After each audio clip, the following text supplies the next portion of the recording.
ao Vicente. Silvio foi o último integrante a fazer parte da nossa coordenação aqui no Hospital 9 de Julho e rapidamente agregou qualidade e agregou eficiência na prescrição e no treinamento dos exercícios físicos. E a gente tem um diálogo muito legal e muito fácil entre dois profissionais, duas profissões que trabalham pelo benefício do atleta, pelo benefício do paciente e com ótimas resoluções.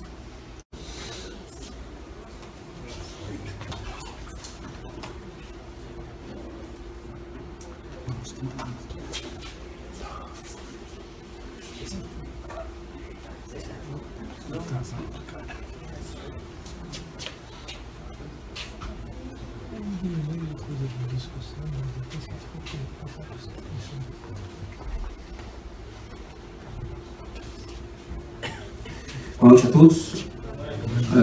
Primeiramente, também gostaria de agradecer o convite para participar desse honroso debate, especialmente o Dr. Pablo, o Dr. Ricardo, ao qual me convidaram há alguns meses a participar dessa brilhante equipe. Então, aqui, muito obrigado por essa oportunidade.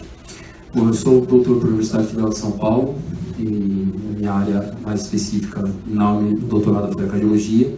Minha especialista é pela Unifesp, Reabilitação Física e Fisiologia do Exercício, professor de Educação Física pela Universidade de das Cruzes e docente da própria UNC e proprietário da empresa Body, Mind and Health, treinamento personalizado. Bom, eu não sei se o desafio maior aqui dos dois que eu tenho, qual que é mais difícil.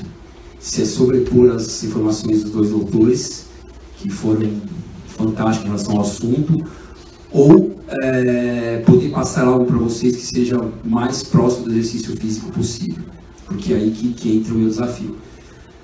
Achei bastante interessante como o Dr. Vicente e o Dr. Jorge comentou em relação à literatura científica, porque parte desse trabalho que eu vou apresentar para vocês é fundamentado em revisão da literatura. E aí a gente começa com alguns problemas, porque nota-se que há um avanço técnico extraordinário em questão das próteses. Não sou melhor para falar disso porque não sou cirurgião. Nota-se uma procura muito grande e eu posso afirmar para vocês que a velocidade que a gente tem para acompanhar essas mudanças em relação ao exercício físico ela é muito pequena. Nós estamos atrás disso e muito porque falta embasamento técnico, como o próprio Dr. Jorge comentou. E eu gostaria de comentar que a própria expectativa de saúde do brasileiro, não de vida, que está em 76 anos, o quanto vai se viver, nós temos uma expectativa de vida saudável que para o brasileiro tem em volta de 64 anos. Então nós temos aí uma população de brasileiros que estão envelhecendo com saúde e por parte deles acaba tendo essa intercorrência de ter que fazer uso da prótese e depois eles voltam para o estilo de vida deles ou para o esporte para mais 20, 25 até 30 anos de vida no futuro. Então esse é um panorama demográfico do Brasil. Reforçando, essa informação já foi passada para vocês em relação à quantidade de ATJ nos Estados Unidos, a porcentagem que pode ter nos próximos anos. E os pacientes atualmente eles não desejam apenas a eliminação da dor, eles querem voltar à questão da prática esportiva. E aí não há um consenso entre cirurgiões de quando e a permissão e a recomendação desse tipo de esportes. O que eu vejo na categoria médica é um trabalho adequado, preventivo e conservador. Talvez até pela falta ainda de estudos que possam dar uma garantia a eles que aquilo pode ser feito ou não pode ser feito. Então você vê ainda uma recomendação, uma permissão bastante conservadora em função da TJ. Para isso, eu fui buscar um pouco mais de material atualizado, revisões sistemáticas, estudos randomizados e controlados e meta-análise. Não coloquei para esse tipo de busca nenhum critério de idade, menor de anos ou outros motivos que poderiam impedir a minha bagagem literária para esse assunto e, para minha surpresa, apareceram só 135 estudos. Não é uma revisão sistêmica publicada, tá ok? Isso aqui eu fiz especialmente para essa palestra, bem breve, e desses materiais eu selecionei 21 que estavam mais próximos do nosso assunto de hoje. E ele tem para medicina a classificação B4 e para educação física uma classificação A2. Então, me chamou a atenção que é um estudo brasileiro. Claro que a gente vê a expectativa de quando faz uma busca dessa, pegar estudo só de nível internacional e, para minha surpresa, aparecer um trabalho com alta qualidade, publicação nacional. Eu acho que isso vale a pena ressaltar. Eu, como acadêmico, fico muito contente. E qual foi a pergunta que eles tiveram? O tipo de esporte recomendado, o tempo de retorno ao esporte, a satisfação do paciente e o nível de atividade física após a cirurgia. Para esse tema aqui. Então eu baseei 2 artigos mais importantes e um guide para exercícios físicos para essa palestra de vocês. E quando eu falei que esse artigo me chamou a atenção, porque ele veio de uma busca bastante interessante aí, Medline, Lilacs e Cochrane. Já adianto para vocês que o que eles pegaram muito foram trabalhos transversais. E aí já começa uma pendência nossa técnica de não ter os trabalhos longitudinais.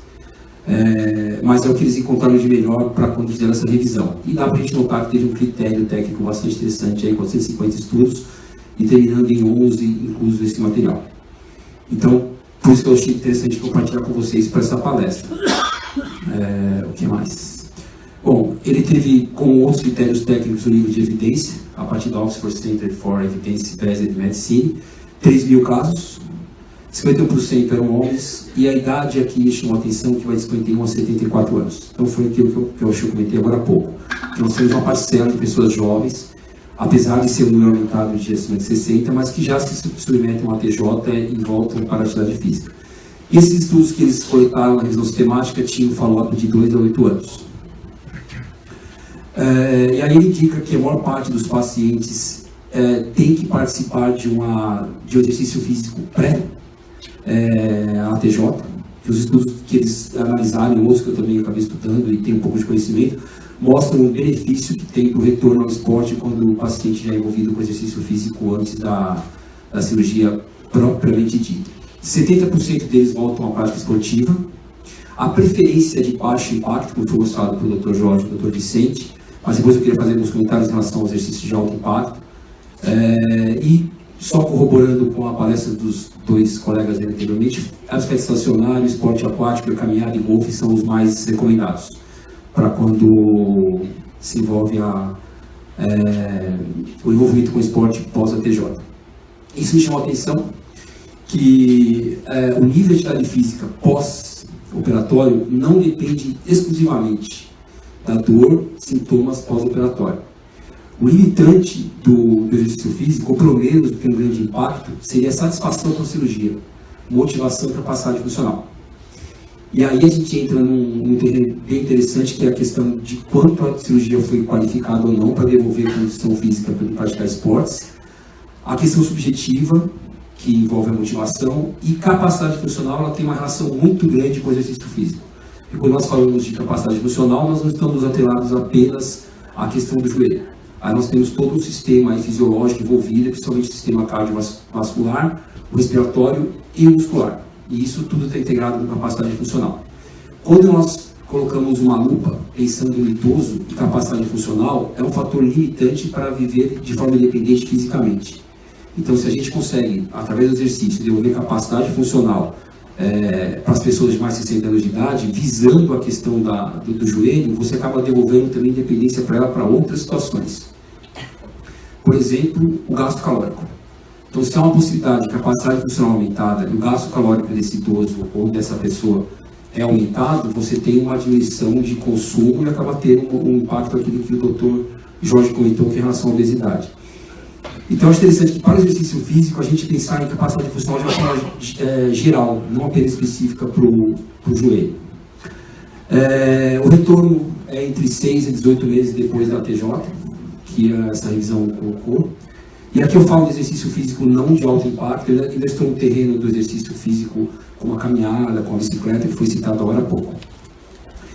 E aí vem essa pergunta: e os esportes de alto impacto? Não há uma recomendação pós-cirúrgica, logo após, evidente. Isso é bem claro na revisão que estou dando para vocês.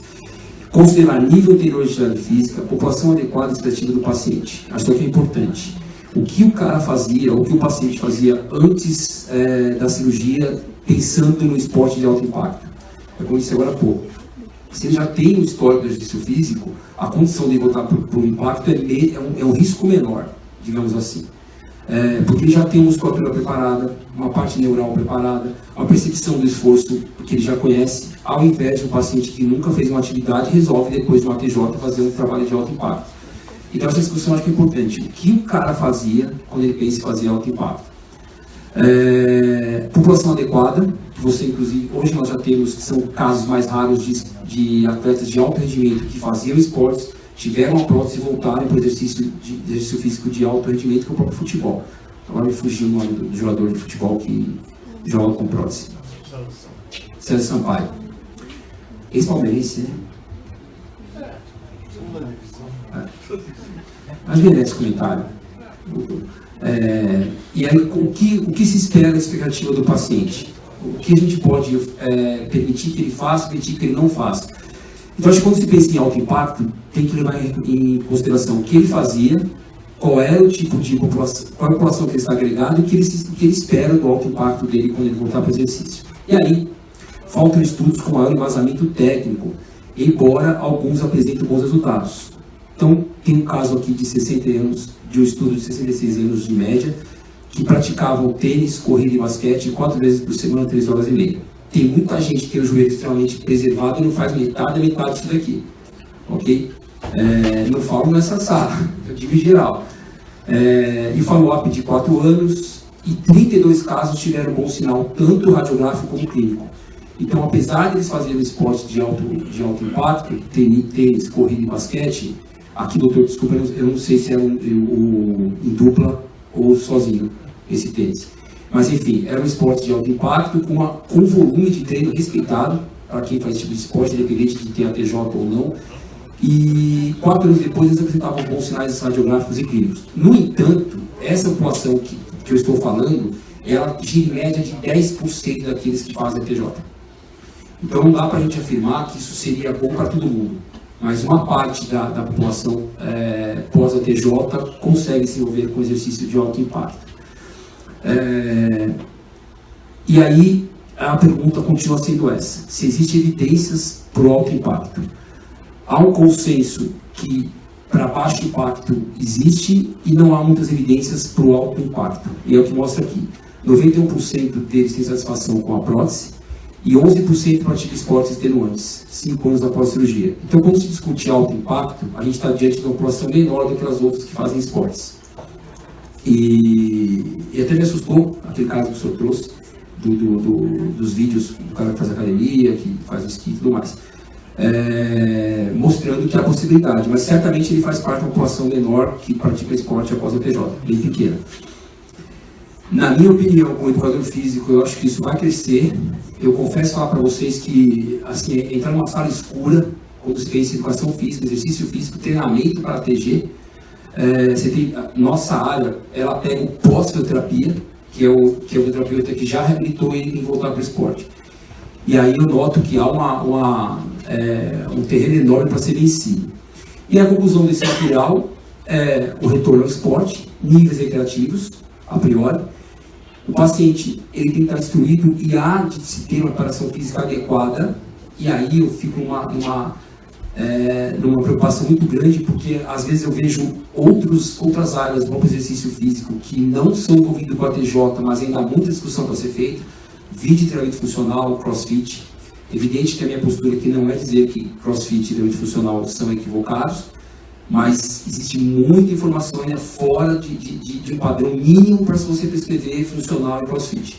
Então, você imagina por uma condição que tem uma TJ.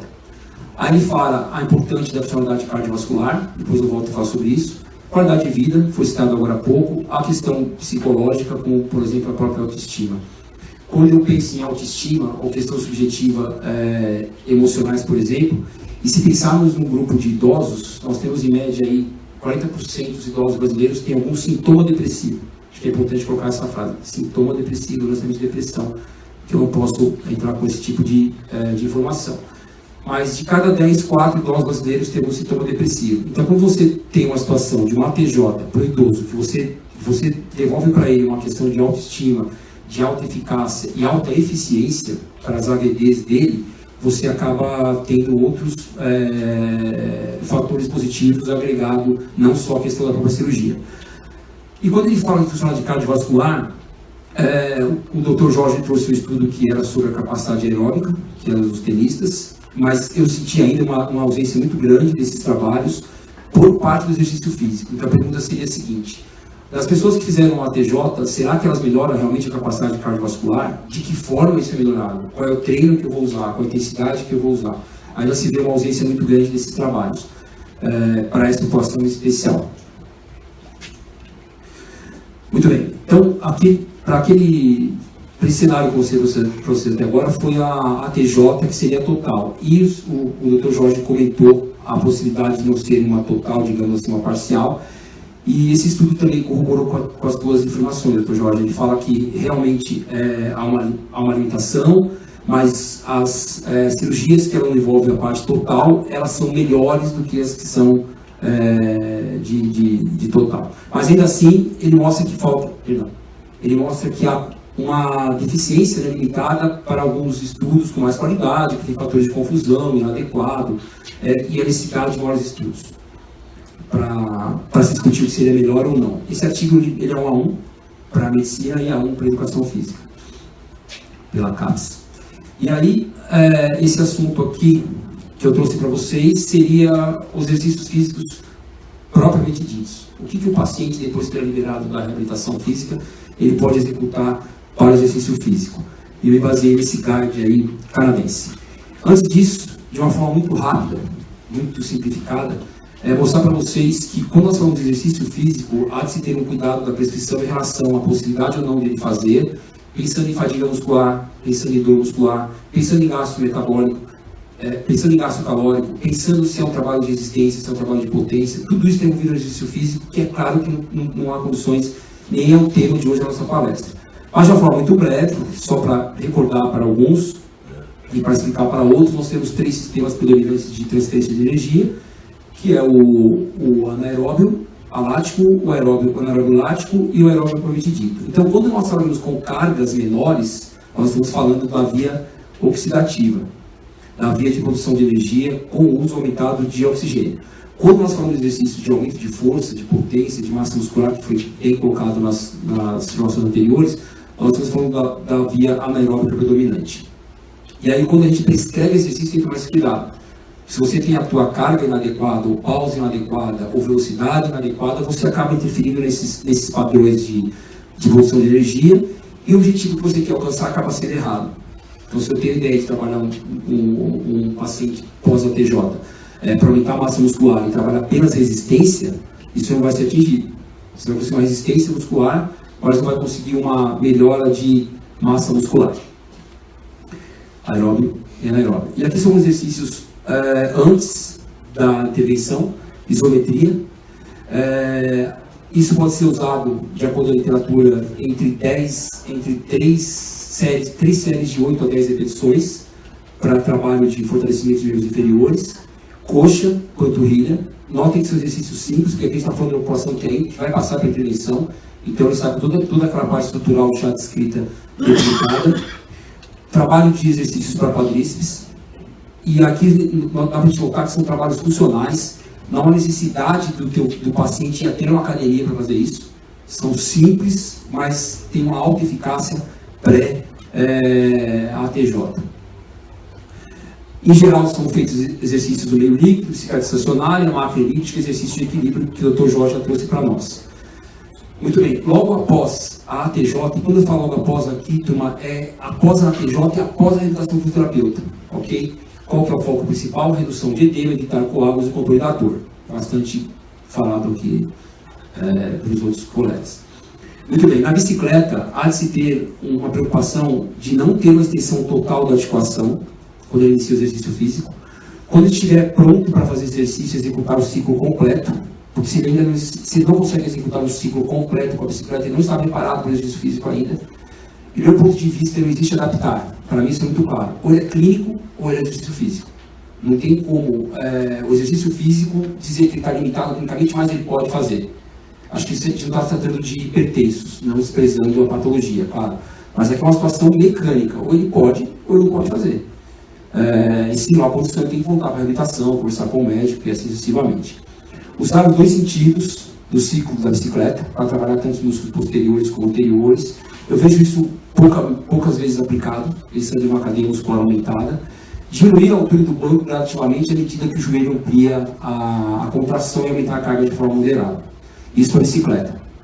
Muito bem. 1 a 3 semanas melhora a amplitude do movimento, dor e inchaço sob controle, é a meta que nós temos, e frequentemente fazer um teste simples de análise da distância que ele está no momento e qual a meta que ele tem, pelo menos nessa fase inicial da primeira e terceira semana. Isso já pensando no exercício físico. Análise simples. De 1 a 3 semanas ainda exigir a flexão de joelho para trabalho de quadríceps. Aqui começa a trabalhar um pouco de quadríceps com elevação dos pés e pernas. Quando eu falo aqui, se possível, aumentar cargas, mas não é pensando ainda no leg press, pensando em uma tornozeleira de 3 kg, é um ajuste de meio quilo, 1 kg no máximo para essa fase do paciente. Terceira e sexta semana é você começar a dificultar o exercício. Até porque quando nós pensamos em treinamento, esse é o nosso objetivo para qualquer tipo de população. Você treina, adapta, aplica carga para poder entrar numa outra, quebrar uma disfasia e aumentar uma condição física mais desafiante. O que mais? 6 a 12 semanas, aqui é interessante que você começa a devolver para ele a autonomia de ter uma atividade diária normal, que é aquela situação que muitos pacientes almejam. Será que eu voltaria a ter a mesma rotina de vida que eu tinha? Nessa fase do exercício físico, ela já pode ser repensada. Você começa a aumentar a distância. Aqui nessa figura, é um trabalho para membros anteriores e posteriores. Nesse caso aqui, o Estélio só chama a atenção que esse exercício para fortalecimento, já com... Opa, peraí, eu pulei um pouquinho aqui. Esse exercício na escada não é no sentido de subir escadas, é de usar o degrau para aumentar a exigência do quadríceps. Mais para frente que a gente consegue trabalhar com esse exercício, que é o aumento de força medida. Aí trabalha-se com exercício de resistência, com as bandas elásticas, por exemplo, o agachamento. Nota que aqui tem uma preocupação muito grande de postura com o paciente, porque se ele tiver uma postura inadequada, ele vai errar todo esse grupamento muscular do joelho. E aqui já é a escada propriamente dita. Já devolvi para ele a condição de subir e descer escadas. Muito bem. 3 meses a 1 ano, você já tem um aumento no nível de condicionamento físico e resistência. Está aqui a importância que eu falei agora há pouco, de trabalhar de uma forma de capacidade funcional globalizada, não pensando apenas no joelho. Diminuir quedas, isso é importante, já que nós estamos falando de uma colocação de prótese. Aumento de força muscular, qualidade do tecido osso. O doutor Vicente comentou que o exercício físico ele possibilita uma aderência, digamos assim, entre a articulação e o próprio osso. Uma tensão muscular diminuída e um bom nível de atividade física aumenta a vida útil da prótese. Diminuir a intercorrência de uma nova intervenção cirúrgica. Flexibilidade, de preferência após o exercício físico, 30 segundos. Sentir o músculo sendo esticado. Essa frase eu gosto de passar da seguinte forma: existe um breve desconforto ao alongamento, e é isso que a gente tem que causar para qualquer população. 3 dias por semana de alongamento. 3 meses a 1 ano, você já dá para trabalhar com 8 a 15 repetições. Cansaço na última série, isso aqui é um bom indicador. Se o seu paciente consegue trabalhar na primeira série com dores ou fadiga muscular, você está diante de uma carga superestimada. Se ao final da terceira série consegue realizá-la com tranquilidade, e aí uma pergunta que eu acho muito importante para o paciente é a seguinte: você faria mais uma série? Faria. Então é um bom indicador que você pode aumentar a carga. Claro que existem outros tipos de testes físicos que você pode ter essa precisão maior. Mas no dia a dia com o educador físico, geralmente a gente não tem esse alcance. Amplitude aumentada, 2 vezes por semana. Se você conseguir trabalhar 3 vezes por semana, a força acaba sendo aumentada. Cuidado com a recuperação, com a fase anabólica, que o paciente se sente melhor e quer fazer mais vezes. E nem sempre fazer mais vezes exercício de força vai ser uma ação adequada. Com intensidade, alguns estudos mostram que realmente a intensidade aumentada ela pode aumentar a chance de lesão, e intensidade diminuída elas têm um risco menor de traumas ainda. E aí as recomendações, as permitidas com experiência, não há consenso e não recomendadas. Ok? É uma revisão aí de 2008. E ela, apesar de ter 10 anos, ela não foge muito das atuais. Mas notem que, quando fala permitido com experiência, eu vou em encontro àquela frase que eu falei no começo da minha palestra. Que há de se ver o histórico desse paciente. Não adianta o cara querer acabar de fazer uma TJ e entrar no tênis e dupla, que é o que o Ricardo comentou. Então, tem que se ver como que é a questão básica dele. Isso eu acho que vai mudar a médio prazo, pelo menos para o esporte.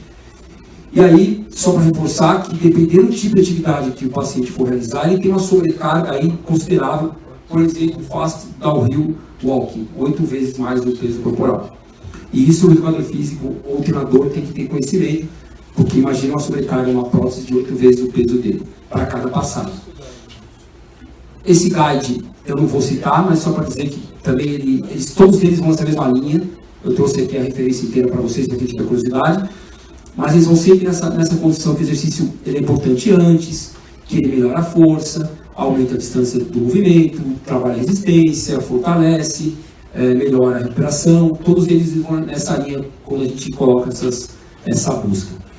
E aqui eu trouxe outras referências, caso vocês tiverem curiosidade, que elas são mais específicas. A minha ideia com esse conteúdo não foi passar o que cada autor e revista trouxe de mais importante da literatura, só seria mais uma palestra acadêmica do que funcional pensando em exercício físico. E aí tem outros, a revisão dos esportes, a parte biomecânica, equilíbrio, a questão da artroplastia no paciente atleta, se a alta velocidade ela tem diferença em relação à baixa velocidade, foi o que eu comentei agora há pouco, você pode manipular a carga de trabalho de exercício pensando em velocidade de execução, e isso é uma carência enorme para nós da educação física, quando pensamos em exercício físico. O leg press, por si só, a melhora da função de fortalecimento, a parte neuromuscular, a intervenção como não farmacológica, tentando evitar uma série de problemas, inclusive com infecções, que é citado nos trabalhos. E mais dos 3 que falam do mesmo assunto. As imagens que eu trouxe para vocês foram do Google. Esses foram as 2 referências que eu usei com mais propriedade, tá ok? Para que a gente possa estudar um pouco essa parte de exercício físico. Essa empresa, eu posso falar só mais meia hora, doutor? No máximo 40 minutos? Tudo bem, né? Eu quase não gosto de falar. Rapidamente, seria uma questão aí de prosseguir com o meu tempo, mas a empresa que eu faço parte aqui no 9 de julho, ela atende esse tipo de população em especial, entre outras características físicas. Obrigado.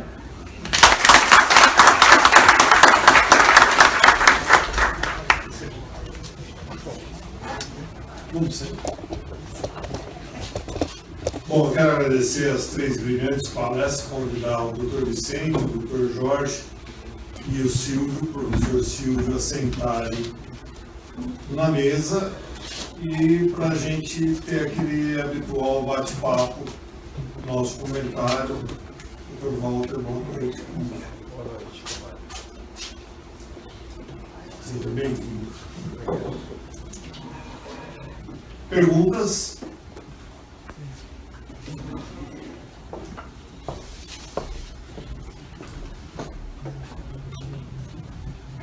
Boa noite. Minha dúvida é em relação à prótese unicompartimental, comparado com a prótese total de joelho, qual que seria a diferença pensando em quanto que essa pessoa poderá realizar atividade física sem precisar de uma revisão ou algo do tipo, e se tem alguma preferência para esse tipo de prótese relacionado à pessoa que vai ter uma prática esportiva após a prótese.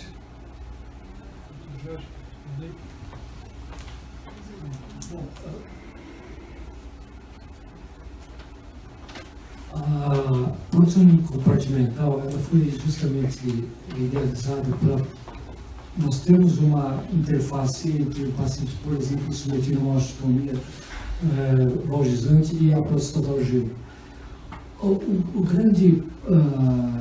A grande dúvida da carga imposta em cima de uma prótese total, mesmo unicompartimental, são os trabalhos, né, que são feitos. Porque 4 anos, por exemplo, de sobrevida de um joelho submetido a um paciente que jogou futebol é um período relativamente pequeno para saber se o futebol está gerando uma sobrecarga nesse polietileno ou se ele está gerando uma carga na interface entre prótese e osso, né? Então, teoricamente, a prótese unicompartimental de joelho, ela permite exercícios que exijam maior demanda. Por quê? Porque a carga vai ser distribuída tanto na prótese, né, que se vamos supor na substituição do compartimento femotibial medial, mas ela vai ser gerada uma carga também no compartimento lateral que teoricamente está íntegro. Então, esse paciente, com certeza, ele vai conseguir realizar atividades esportivas de alta demanda. Agora, torna a repetir, como o Dr. Silvio falou, nós não temos na literatura mundial trabalhos que correlacionem especificamente futebol, basquete, vôlei e uma prótese unicompartimental, um follow-up confiável de 10, 15 anos. Né? Ou seja, se você fizer uma análise de um follow-up de 3, 4 anos, não é uma coisa confiável. Se você for falar do ponto de vista acadêmico, há que se ter necessidade de trabalhos que acompanhem esse paciente por 10 anos, por exemplo. Aí você vai poder dizer, é permitido o paciente com prótese unicompartimental jogar futebol sem o risco evidente, né, de soltura dessa prótese. O grande, desculpe, qual é o seu nome? João. O grande galho, João, é que a soltura a complicação da prótese unicompartimental não é uma coisa simples de ser resolvida. Você começa a ter uma sobrecarga muito grande, tanto no fêmur, principalmente na tíbia, né? E ela acaba gerando uma lesão óssea extensa ali. E a prótese que você vai realizar na falência dessa prótese unicompartimental, geralmente é uma prótese de um tamanho muito grande, já é uma prótese provavelmente de revisão. Pelo menos no componente tibial, você vai ter que já colocar uma prótese de revisão. Não vai servir uma prótese primária. Então, e obviamente uma prótese de revisão, ela tem uma morbidade muito maior do que uma prótese primária. Correremos esse risco ou não com o nosso paciente que quer jogar bola? Eu tenho pacientes com prótese total de joelho, conforme o Dr. Silvio falou, que jogam futebol. Tá certo que é mão na cintura, na banheira, né? Tá? Sem grandes arrombos de físicos, mas eles conseguem jogar futebol com a prótese total de joelho. Infelizmente, João, a nossa estatística no Brasil de próteses unicompartimentais é pequena. As nossas operadoras não permitem que a gente fique marcando cirurgia desse tipo. Talvez por desconhecimento, talvez por não entender que ela pode, né, gerar uma saúde maior a longo prazo desse paciente, porque no caso da falência da prótese unicompartimental, nós teremos ainda a prótese total, né? Só que eles não liberam com facilidade para nós cirurgiões. Então, resumindo, não há evidência, não há trabalhos que demonstrem durabilidade de uma prótese unicompartimental acima de 10 anos, que realmente seria um tempo muito bom para se submeter esse joelho com uma prótese unicompartimental a um esporte de alto impacto. Com follow-ups pequenos, 3, 4 anos, eu tenho certeza que uma boa parcela dos pacientes bem fisicamente, como esse senhor de 63 anos, né, ele conseguiria jogar. Né? A prótese vai durar menos tempo, provavelmente vai durar menos tempo. Né? Mas pelo menos ele vai ser feliz. Né? Vai ser feliz.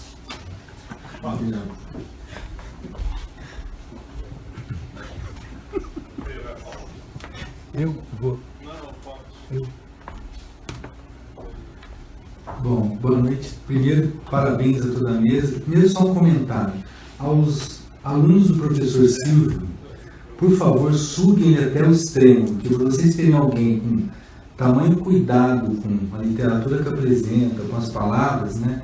Vocês têm um ouro na mão. Então, assim, aproveitem muito como a gente também faz aqui, né? O sugão é para vocês. Já queria te perguntar, você falou desse negócio da unilateral e um dado chamou atenção lá atrás, né? Porque eu acabo trabalhando muito com um dado epidemiológico, você mostrou 11 bilhões, né, de custo. unilateral, não dá para chegar a 10 anos, não tem um follow-up desse tipo. A TJ, né? Então, a TJ é com 11 bilhões, né? E a gente também tem um dado que com obesidade, esse custo ainda é maior. Você falou da unilateral, né? Quer dizer, como a gente não tem o follow-up, você falou que manter os ligamentos, exatamente por causa da instabilidade do joelho, pode ser um bom sinal no follow-up deles, né? O fato de você preservar os ligamentos cruzados, né? Isso, por exemplo, já não seria uma evidência para mostrar, tipo, se eu mantenho algo que vai manter estabilidade, a chance da lesão mais cedo ou da operadora não aceitar a prótese já não seria um bom argumento, até porque vocês têm números suficientes para mostrar a cirurgia dos ligamentos cruzados, por exemplo, da sustentação da instabilidade do joelho, não seria um bom argumento para discutir com as operadoras e com quem vai ser a fonte pagadora de que vale a pena isso só pela sustentação dos ligamentos? Realmente é uma coisa bastante interessante pensar dessa forma, Pablo. Na minha cabeça, se eu fosse o auditor do convênio, eu liberaria. Por quê? Porque nós temos, né, no nosso serviço, pacientes que estão com 12, 15 anos de prótese unicompartimental. Ou seja, é o tempo que uma prótese total, a durabilidade de uma prótese total. Então, esse indivíduo com uma prótese unicompartimental que durou 15 anos, é uma coisa fantástica. Porque é sabido que a prótese unicompartimental tem uma sobrevida menor. Agora, se você faz uma prótese unicompartimental durar 15 anos, isso é muito bom. Ou seja, o convênio realmente lucrou com isso. Só que é complicado, gente, vocês que devem estar no meio também, é complicado vocês convencerem uma operadora que uma prótese que custe um pouquinho menos, né, sirva de uma coisa intermediária se ela acha que vai gastar novamente com esse paciente com uma prótese total no futuro. É duro você fazer-los entender que você está gerando satisfação para o seu cliente. Ou seja, uma cirurgia que no segundo dia o paciente está andando, só com uma bengala. Diferente de uma prótese total de joelho que ele fica seguramente incapacitado por 6, 8 semanas. Andando de andador, com todos os sinais inflamatórios, dor, né? Muita dor. A dor de uma cirurgia, de uma prótese unicompartimental, é infinitamente menor do que a prótese total. Então, esse paciente, né, rapidamente ele vai ser devolvido às suas atividades da vida diária. É muito melhor do ponto de vista clínico e para os educadores. É muito mais fácil reabilitar esse paciente e trabalhar com ele do ponto de vista físico. Não há dúvida. Oi, boa noite. Vocês bateram muito na tecla da obesidade. Na opinião de cada um de vocês, se tivesse que enumerar um fator apenas como o mais importante no desencadeamento da osteoartrose, qual que seria isso? A obesidade, o peso do paciente ou algum outro, como genética? A parte que eu colocaria como algo contemporâneo seria a obesidade. Acho que a gente cairia num terreno bastante já debatido, que é a questão da atividade física, da possibilidade cultural que, ainda que seja um país que problemas econômicos está oferecendo para as pessoas estão ganhando mais peso e fazendo mais atividade. Então, como educador físico, eu falaria que seria a falta de movimento físico. Eu não colocaria nem como exercício. E sem considerar fatores psicológicos ou psicofisiológicos. No terreno bem superficial, eu colocaria que a falta de movimento físico já é um grande causador para a obesidade aumentada, evidente. E aí eu vejo alguns adultos por volta de 50 anos de idade. Eu tenho um caso de uma paciente que ela é elegível para fazer uma colocação, para fazer uma TJ, mas o Dr. Ricardo sugeriu que ela atrasasse o máximo possível para que não tenha essa condição. E você nota essa faixa etária de pessoas realmente flácidas da questão muscular. Então, acho que essa contemporânea, essa cultura nossa que gera obesidade e gera falta de movimento, não estou falando do exercício personal, chega nesse ponto, acarreta isso daí. Então, do meu ponto de vista, que é um desafio para nós pós-clínico, é entender isso. Porque isso está vindo para nós muito forte, que é esse público que não tem essa condição física mínima. e acaba sendo sujeito ao ATJ e depois vai para a parte física. Do meu ponto de vista, é isso aí. A obesidade e a falta de força muscular em função da atividade física, não só do exercício.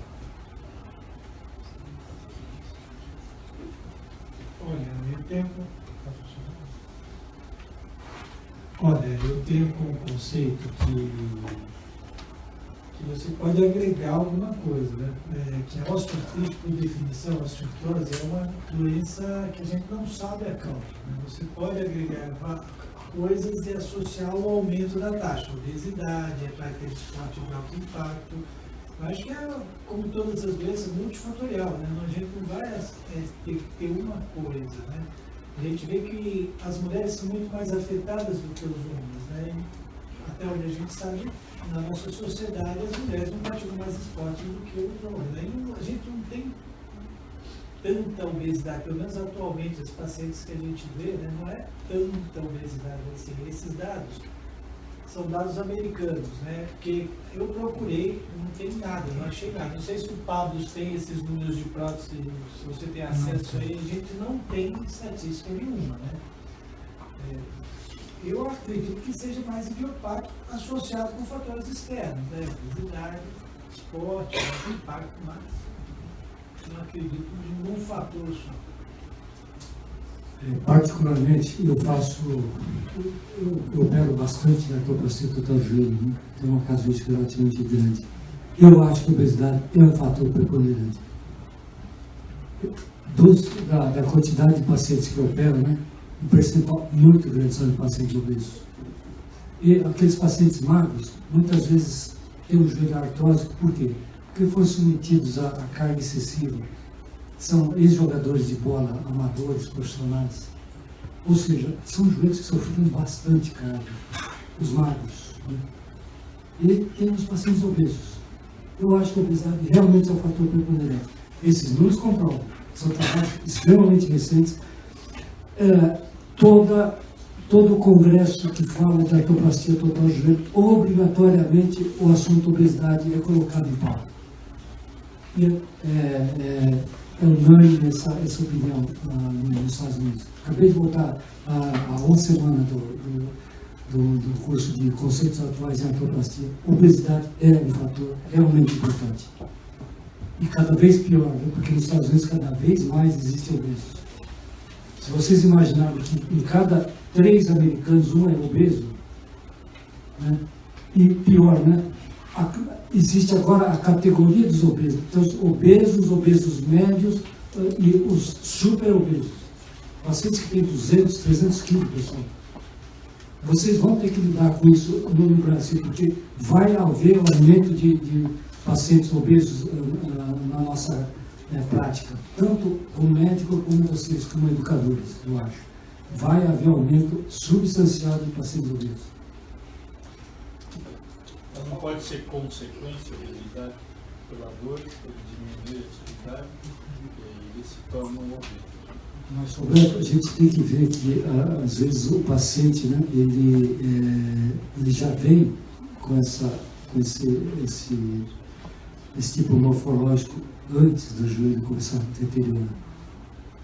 A gente vê pacientes com 20 anos com sobrepeso muito grande. E às vezes é um paciente com uma condropatia patológica. Esse paciente obeso, com dor articular, ele realmente vai ser mais sedentário e vai ter uma propensão a ter uma piora do quadro articular, eu acho. Posso complicar um pouco a discussão? Perguntar para o Ricardo Que sou obeso? Perguntar para o Ricardo, exercício diminui o índice de próximo? O Dr. Jorge falou que ele vê muito paciente com o joelho judiado, que fizeram esporte para o Ricardo e para o Silvio, né? A literatura diz que o exercício previne a colocação da cirurgia. O obeso, como o Jorge falou, ele tem dores espalhadas pelo corpo todo, principalmente os obesos chamados de obesos mórbidos, né? Eles têm dores em articulações das mãos, não só das articulações de carga. E tem trabalhos que mostram que, principalmente esse pessoal que faz cirurgia bariátrica, Quando eles perdem de 10 a 15% do peso corporal, as dores sobem. Então, é nítido, a gente vê que o indivíduo que é magro e tem artrite degenerativa do joelho por qualquer motivo, artrite reumatoide, eles não têm tanta sintomatologia quanto o obeso tem. Então, a atividade física, ela diminui comprovadamente a artrose, porque ela aumenta a espessura da cartilagem articular.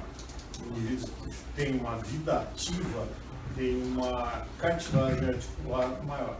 Então, o esporte evita e retarda uma artrose de articulações de carne.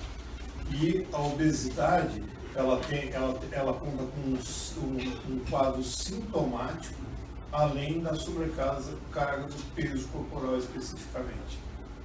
Então, são dois fatores diferentes. Eu esqueci de citar, pessoal, no enunciado. Eu li um trabalho na qual pacientes obesos submetidos à artroplastia total do joelho e com um número de pacientes bastante grande, 3 anos após a artroplastia total do joelho, eles não perderam peso. Então, pessoal, isso é uma tarefa nossa. A gente tem que fazer esse paciente que foi operado, né, perder peso. Não pode o paciente que faz uma artroplastia total de joelho que pesa 100 quilos e continuar pesando 100 quilos após 3 anos. Isso está errado. Então, nós precisamos resolver isso. Só mais um detalhe. A gente teve um trabalho lá no Hospital Ipiranga com artrose pós-traumática, né? E aí a gente fez um levantamento a respeito.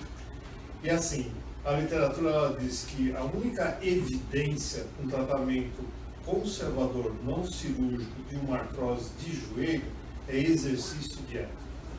Então existe evidência significativa, estudos randomizados, uma evidência A, tal, etc., de que exercício e dieta funciona. O resto, talvez.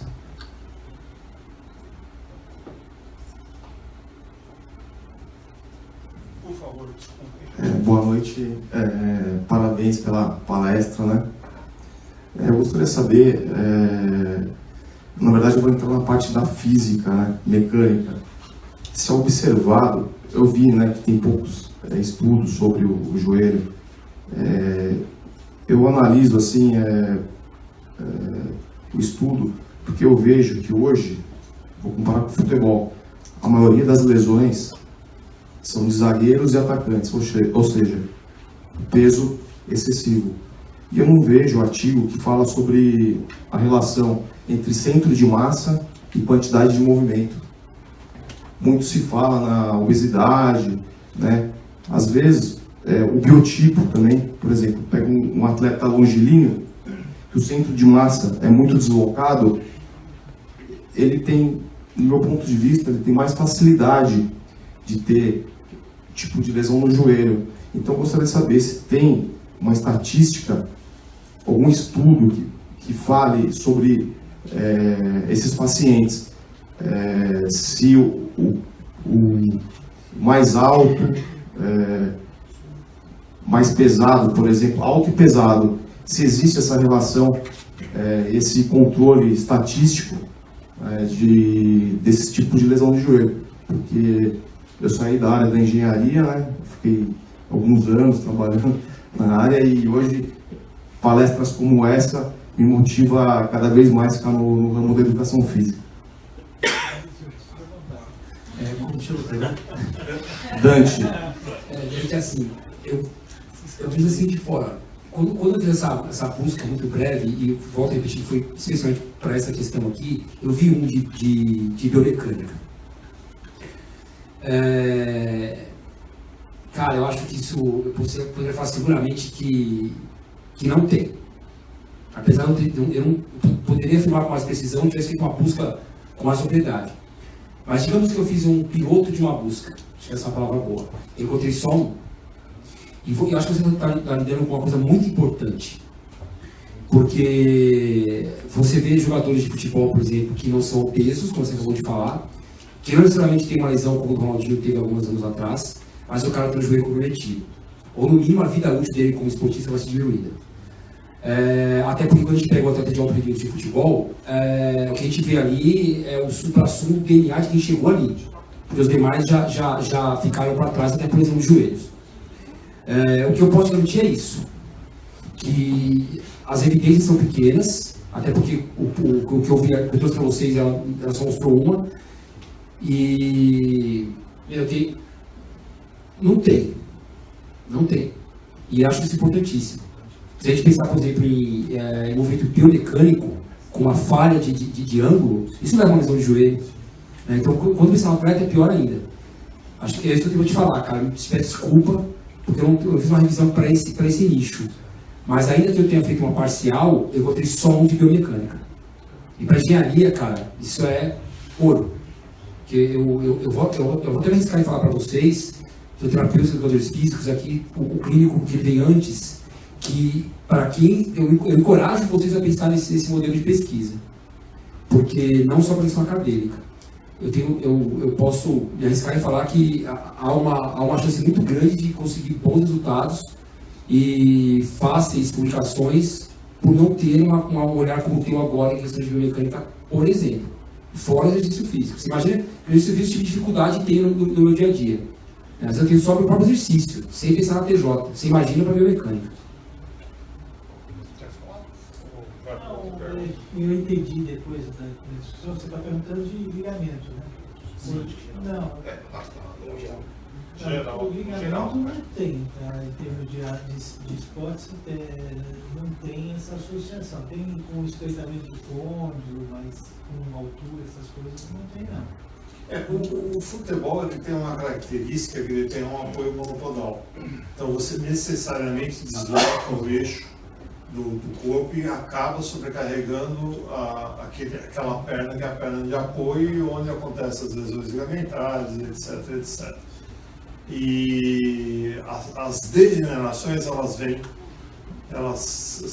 é questão de tempo, e quanto maior for a agressão que esse indivíduo teve, e aí a história pregressa dele mostrar lesões, mais precoce vai ser a artrose. Então, aquilo que ele estava falando, o César Sampaio tem artrose de quadril, o Bebeto tem artrose tem prótese de quadril. Então, assim, se a gente começar, é que você não expõe as pessoas, né? O Pelé teve uma ameaça de prótese de quadril. Então, as pessoas, e geralmente é do lado de apoio, não na perna de chute. Por essa característica, é o único esporte no mundo com os pés e que tem apoio monopodal. Falando assim bem rapidamente sobre o LCA, o que a gente tem feito para tentar diminuir um pouco esse risco do ponto de vista cirúrgico, né? Em indivíduos, mesmo com um ligamento original delicado, gente fino, né? A gente tem tentado agregar na reconstrução ligamentos mais poderosos. Então vocês pegam uma mocinha de 1,50 m que teve uma lesão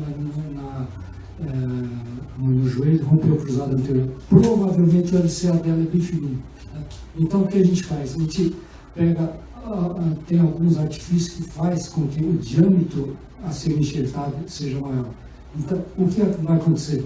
Essa paciente com certeza terá um neoligamento mais forte. Isso vai fazer com que ela fique protegida.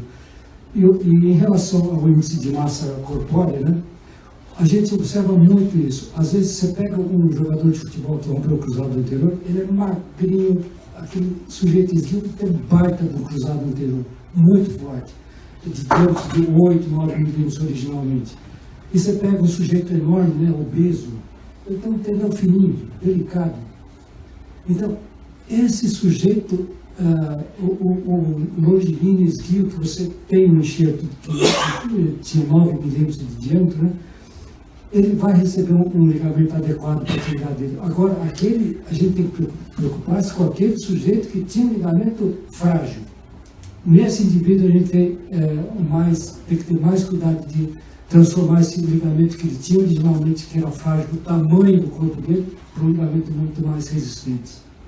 Doutor, mas isso vem na parte da genética de cada um. Exatamente, tem muito a ver com a genética. Às vezes você entra na sala cirúrgica e fala, pô, esse paciente deve ter um ligamento grande, né? A gente usa muito sem entender em graça. Aí você vai retirar o enxerto, não. Fala, cara, eu tinha uma postinha do enxerto, né? E aí você tem que fazer técnicas, utilizar técnicas que façam esse enxerto ser mais forte. Realmente tem muito a ver com o aspecto genético. Exatamente. Boa noite. Primeiro, parabéns pela apresentação de todos. Muito legal os artigos. Eu fiquei interessado um pouco na prótese unicompartimental, pensando na osteoartrose.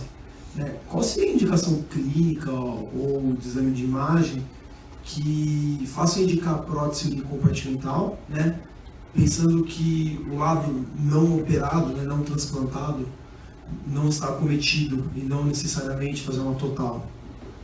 Se eu conseguir explicar. Assim. Eu vou fazer um comentário antes. O Dr. Jorge vai responder a pergunta. O que ele falou é que realmente no Brasil tem muito pouca prótese unicompartimental por causa que as operadoras não liberam. Eu diria que 99,99% das próteses são próteses totais no Brasil. Na verdade, o que aconteceu é que a ideia era falar na discussão sobre prótese total, mas surgiram no estudo, na avaliação, esse detalhe de que as próteses unicompartimentais começaram a se mostrar superiores às próteses totais para o indivíduo praticar esporte. A gente começou a ver isso quando a gente foi estudar, foi ler, para fazer a apresentação para vocês.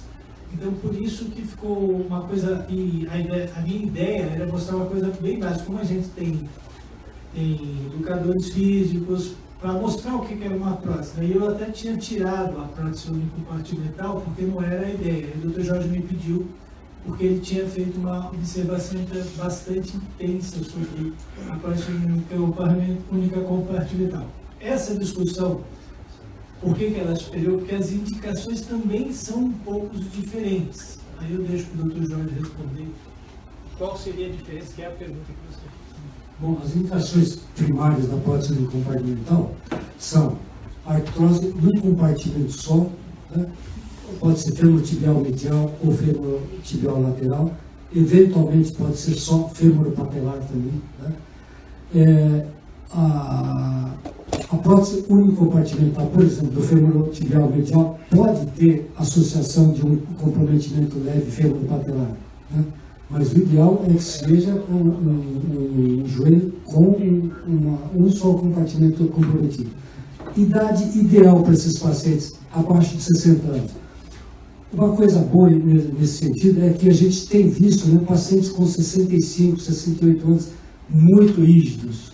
Então, a gente tem a obrigação de pensar em estender essa faixa etária de prótese unicompartimental para uma faixa etária maior. A gente precisa ver muito a idade fisiológica desse paciente. Você tem que ter um grau de um ADM de pelo menos 0,90 graus, pelo menos, tem que ser um joelho funcionante, ele tem que ter um ligamento cruzado anterior íntegro, não pode ser um paciente reumático.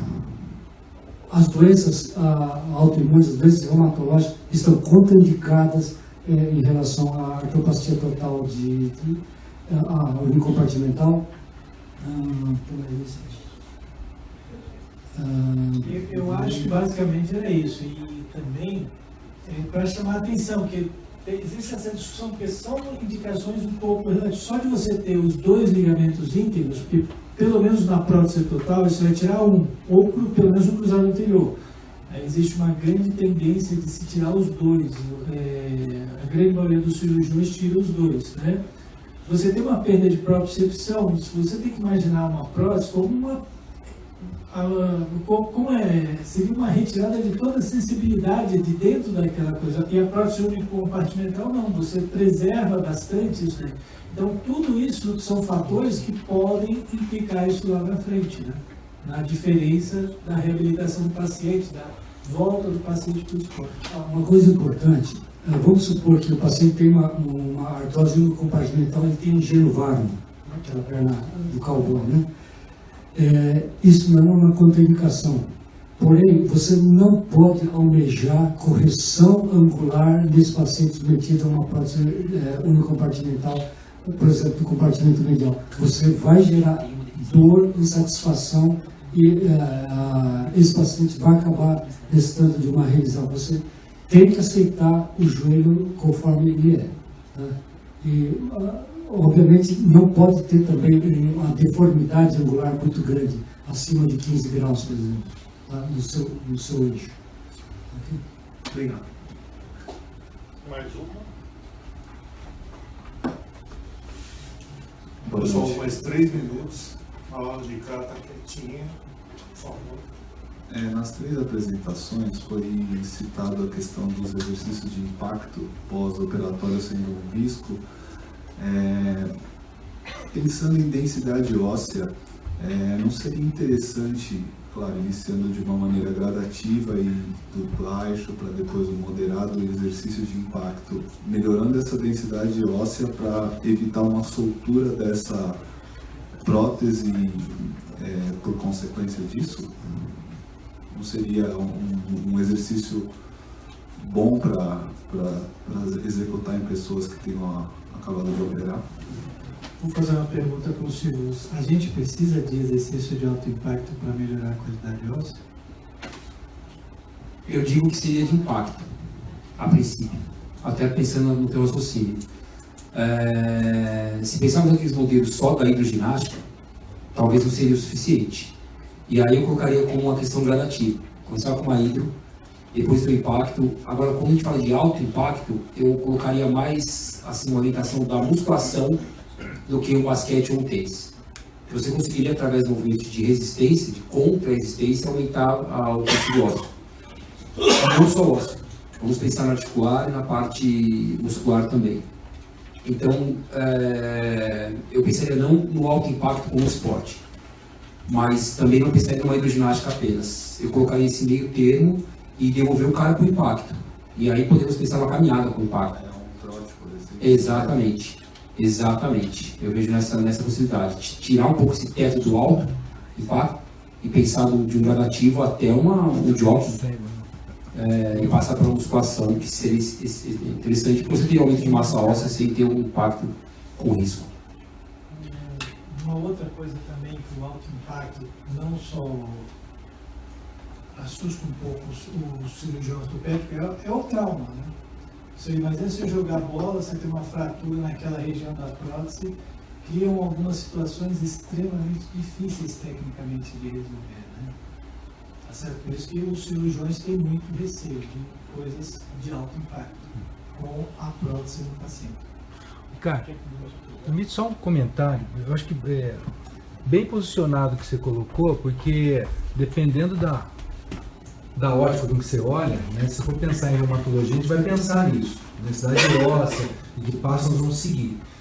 O que você precisa pensar, eu acho que, só para, em termos de complementar isso, você tem um indivíduo baixa funcionalidade, está mal, você vai trocar, ele tem dor, né? Então tem uma grande hipotrofia muscular, uma sarcopenia, então ele perde muito músculo, e de repente quando você devolve a função, você também melhora o metabolismo ósseo pelo fato de movimentar, né? A consequência do alto impacto está exatamente na evolução de ganho da massa muscular, ganho do equilíbrio muscular com os exercícios que o Jorge mostrou ali, né, em termos do equilíbrio, mas ele precisou de um ganho, e não é só no estacionário, ele precisou de coisas dinâmicas. Aí você pode partir para isso.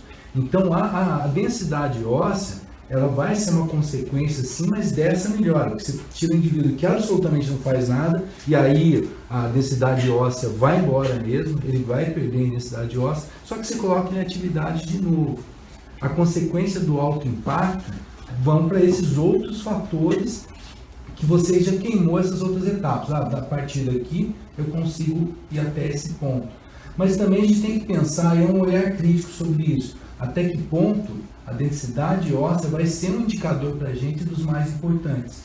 Porque o que vai manter o osso em pé ali é músculo, né? Então, só para colocar isso em termos de reflexão, para a gente não pensar só com esse olhar de que eu tenho que manter a densidade, mas o primeiro ponto é mantê-lo funcionalmente bem. Uma última pergunta, o atleta de alta performance a qualquer atividade física, porque ele sempre ultrapassa o limite que você dá.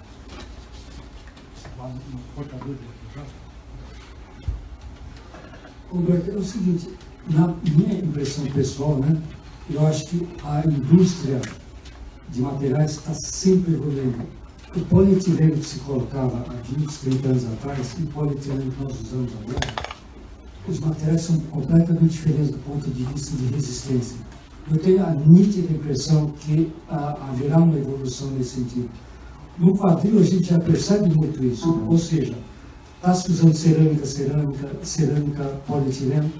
Eu tenho uma paciente que há 13 anos ela joga partida de tênis simples. Ela pegou aos 45 anos, ela tinha uma luxação congênita. Ela joga há 13 anos tênis simples no nível competitivo. O quadril dela está perfeito. Ou seja, para o quadril dá a impressão que eles estão chegando perto do ideal. No joelho, eu acho que nós vamos chegar a um tempo que vai se permitir o paciente a praticar um trote, uma corrida. O grande galho são os esportes que geram pivô. Aí que a gente acha, eu acho que a gente coloca em risco esse joelho. Agora, do ponto de vista de carga, eu acho que nós vamos chegar num momento que nós vamos conseguir fazer esse paciente correr. Eu tenho muita impressão disso. Última pergunta, por favor. Boa noite. Meu nome é Marcelo, sou médico do esporte. Silvio, você falou muito sobre a questão de ter cuidado, falou um pouco sobre ter cuidado com exercícios funcionais. E colocou mesmo na fase mais tardia, digamos, de reabilitação, muitos exercícios sentados ou deitados, ou seja, com menos estímulos proprioceptivos de quadril. Queria que você comentasse um pouco sobre essas escolhas. Eu pensei no modelo mais prático, mais simples e acessível. Essa seria uma palavra melhor. Acessibilidade. Quando se fala do exercício, o paciente de ATJ ele vem muito questão da musculação, academia e personal, que são coisas boas, evidentes.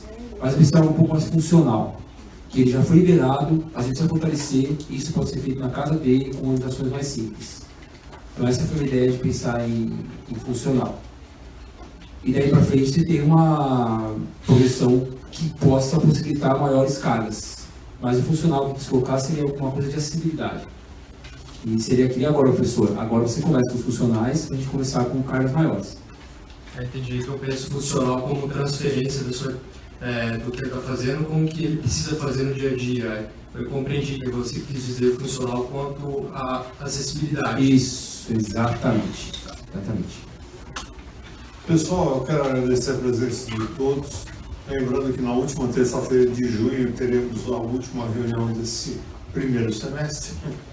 Eu espero contar com vocês todos. Quero agradecer ao Dr. Jorge, ao Dr. Vicente e ao professor Silvio pelo brilhantismo que abordaram o tema e com as contribuições e soluções que vocês trouxeram. Não adianta só apresentar o problema sem soluções, e as soluções foram apresentadas. Obrigado a todos e boa noite.